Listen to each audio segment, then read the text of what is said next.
السلام عليكم أحبابي، معكم سميرة سعد من قناة الأم مدرسة. النهاردة إن شاء الله هنعمل الفيديو الثالث لتكملة الحروف الأولى للغة العربية لمرحلة الحضانة. طبعا في الفيديوهين اللي فاتوا احنا بدأنا من أول حرف الألف لغاية حرف الذال، وطبعا في حاجات ممكن ترجعوا لها علشان تكملوا معايا الفيديو ده. أنا مش هطول عليكم إن شاء الله. نقول بسم الله ونصلي على النبي الأول. اللهم صل وسلم وبارك على سيدنا محمد صلاة تحسن بها الأخلاق وتيسر بها الأرزاق وتدفع بها المشاق وتملأ بها الآفاق، وعلى آله وصحبه وسلم. طبعا المرة اللي فاتت احنا قلنا لازم نكتب من فوق كلمة اكتب. هنبدأ بقى نعمل الدوائر بتاعتنا أو مربعات، أي شكل انتوا حابينه، أي حتى بالأشكال بتاعت المساطر دي ماشي، بس أنا عشان أخلص معاكم الفيديو بسرعة. تمام. وتبدأي تملي ابنك الحروف اللي هو خدها. ما ينفعش ان احنا نقول له اكتب ألف بعديها ب بعدها ت بعدها س، لا، اديله الكراسة هو يكتب لوحده ويقرأ قبل ما يكتب الحرف. يعني يقول ألف ب ت س جيم بطنها نقطة ح خ دال ذال، وبعد كده تعملي له إملة من غير ترتيب، يعني 3 دواير 4 دواير 6 دواير، أقصى حاجة 6 دواير، وتبدأي تمليله الحروف دي من غير ترتيب. يعني يلا اكتب حرف الب، كتبها صح تمام، كتبها غلط خلاص ما فيهاش حاجة، احنا نعيدها له تاني زي ما شرحت في الفيديوهات السابقة. حرف الدال، حرف الألف، حرف الجيم، حرف الخاء، حرف الذال. كده عملهم صح، برافو عليه. هتبدأي بقى تعمل له نجمة وتقولي برافو عليك يا حبيبي، انت كده ولد شاطر، وتديله نجمة بتضحك كده. نكمل بإذن الله الحرف اللي بعديه. حرف الراء بيتكتب كده، تبدأي من أول السطر تنزلي تحت السطر، هي بتبقى صعبة شوية على الأطفال، فتبدأي تقولي له اعمل شرطة بس مايلة حاجة بسيطة لتحت كده. تمسك من أول فوق يا حبيبي، تعمل نقطة وتنزل من النقطة بسنة مايلة كده شوية، وتبدأي تخليه يعملها. لو هو ما عرفش يعملها زي ما قلت لك برضو في الفيديوهات اللي فاتت، هتبدأي تنقطي نقط كده وهو يبدأ يمشي على النقاط دي مرة في التانية. بعدين ابدأي تدخلي في حرف الزين كده زي حرف الراء بالظبط، بس عليها نقطة، دي أختها زي ما أنا علمته المرة اللي فاتت إن زي حرف الب والت والس دول اخوات، الجيم والحاء والخاء دول اخوات، الدال والزال اخوات، الراء والزين اخوات. بعد كده تبدأي تكتبي له اكتب برضك من اول حرف الالف لغاية حرف الزين. كتبهم صح خلاص، ما تنسيش ان انت تجمعي الحرفين الاتنين دول مع بعض، تقولي له ده حرف الراء والزين، راء وزين، ولازم يكون عارفهم كويس قوي. ندخل بعد كده على حرف السين. ازاي شكل حرف السين بنكتبه؟ هتبدأي تقولي له اعمل سنة والسنة التانية والتالتة تنزل بيها وتطلع على طول. تاني هنعمل كده سنة وبعدها سنة وبعدها السنة تنزل بيها وتطلع بيها على طول. في أطفال ما بتعرفش تكتب الحركة دي بالظبط، هنعملها ازاي؟ تبدأي تقولي له اعمل شرطة صغيرة، اعمل عليها سنة وسنة والسنة التالتة انزل بيها كده واعمل كده، يبقى ده اسمها الحرف ده يبقى اسمه سين. ويبدأ لو معرفش يكتبها زي ما انا قلتلك برضو تمشي كده بالنقاط، تعملي نقاط وابدأي بقى هو ينزل يمشي على النقاط كده واحدة واحدة علشان يعرف ينزل بيها. ادخلوا على طول على حرف الشين، سنة وسنة والسنة التالتة برضو هنروح ننزل بيها ونطلع بيها لفوق ونحط الثلاث نقاط اللي هي بالشكل ده، يبقى سنة وسنة والسنة التانية ننزل لتحت، وبعدين تروحي تحطي نقطة، النقطة التانية النقطة التالتة فوقيهم، يبقى اسمها ايه يا حبيبي؟ اسمها شين. تاني سنة وسنة والسنة اللي تحت كده ننزلها نص دايرة وتبدأ تحط النقاط، يبقى دي اسمها شين. خلاص ما تنسيش برضو تجمعي والشين، يعني دي كده في حصة ودي حصة ودي حصة، علشان ما تشتتيش الطفل. لو هو شاطر خلاص دي ابدأي على طول اديله السين والشين. لو هو استيعابه ما شاء الله يعني بيجيب، يبقى هو عارف ان دي اسمها سين ودي اسمها شين. نكمل اللي بعديها، الحرف اللي بعديه حرف الصاد. بتروحي تقولي له انزل من سنة من تحت، اطلع فوق، شد خط كده واعمل الصوت. تاني هنقول له اعمل كده، شد خط كده اهي، وبعدين نشد من تحت لفوق، وبعدين تعمل كده. دي الطريقة التانية، يا ياخد دي يا ياخد دي. تمام. طب في اطفال بتبقى صعبة عليهم الطريقة دي والطريقة دي، ناخد الطريقة التالتة، هي شد خط كده وتمسك من اول هنا تنزلها لتحت، بس سهل خالص اهي.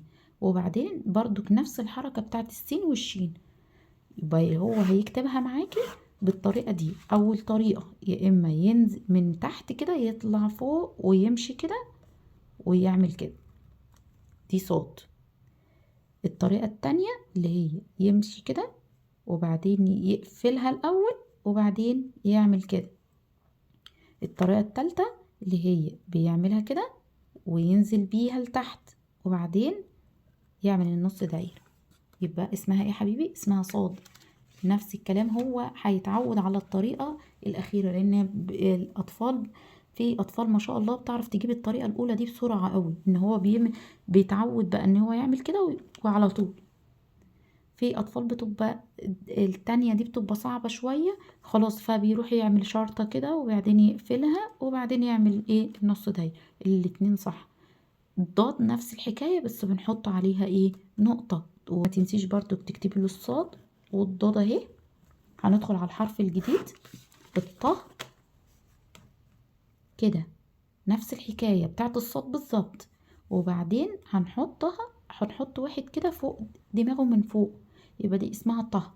سهل خالص. هنعمل من تحت كده نشد خط للآخر وبعدين تعملي كده الطه. طب هو لو مش عارف يعمل الطريقة دي هتعملي له برضو بنفس الطريقة بتاعت الصاد، بتشدي خط وبعدين تنزلي لتحت كده وبعدين تحطي الواحد اللي فوق دماغها، يبقى ده اسمها ايه يا حبيبي؟ طه.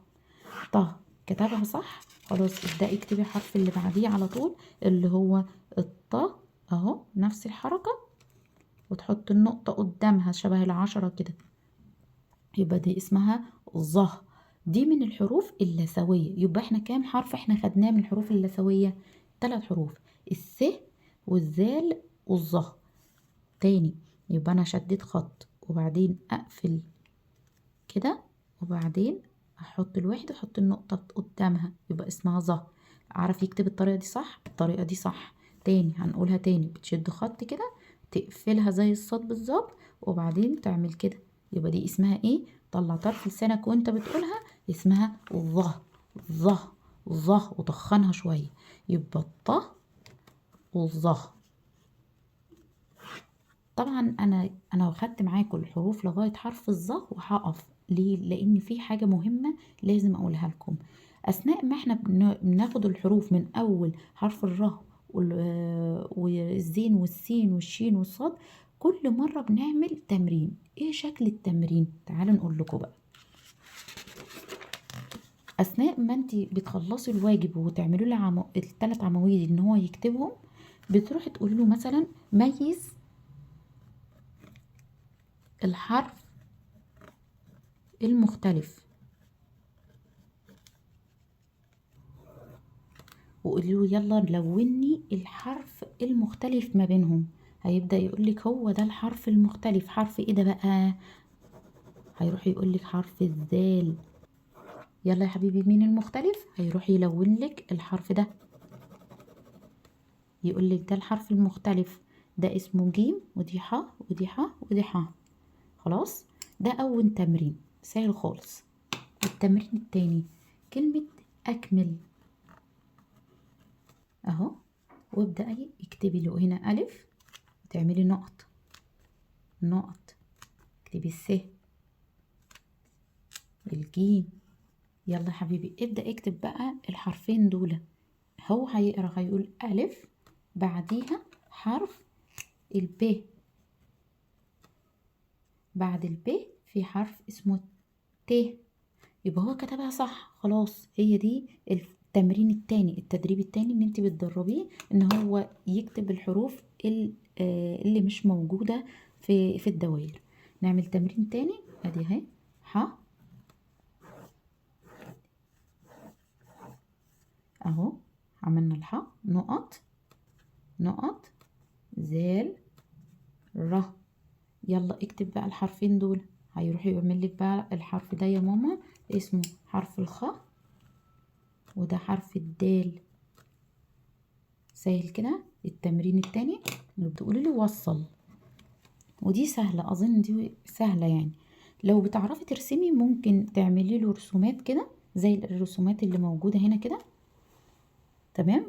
ممكن ترسمي له الرسومات ديت، او عندك كتاب مثلا فيه الرسومات دي قطعيها كده ولزقيها في الكراسة بتاعته. طب لو انا مش معايا وما بعرفش ارسم برضو، خلاص ابدأي اكتبي هنا حرف الالف مثلا، وهنا حرف الالف، هنا حرف الت، وهنا حرف الت، هنا حرف الجيم، وهنا الجيم، هنا الدال، وهنا الدال مثلا. وقولي له بقى يلا وصل كل حرف شبه الحرف اللي قدامه. هيبدأ بقى يمسك كده القلم بتاعه ويوصل، يقولك الألف مع الألف، الت مع الت، الجيم مع الجيم، الدال مع الدال. خلاص يبقى ده تمرين برضو سهل. قولي له اختر له حرف ألف ب